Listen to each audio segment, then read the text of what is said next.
In this video, I will show you how to unmute notes on Instagram.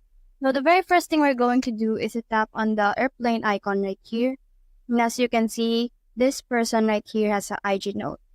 So all I have to do is to click on that and long press that in order for me to mute the notes.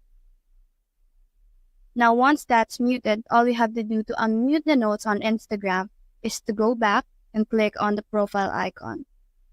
Now we just have to click on these three lines on the upper corner and then scroll down.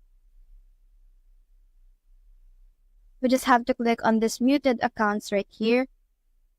And as you can see, the accounts that was written on here are the accounts that I have muted. So if I want to unmute their note, all I have to do is to click on this button right here and then toggle this off.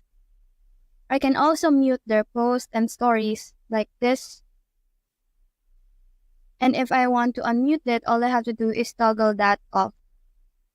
So that's it. That's the whole process. If you have found this video helpful, please leave a like below and subscribe because it helps me reach more people. See you soon.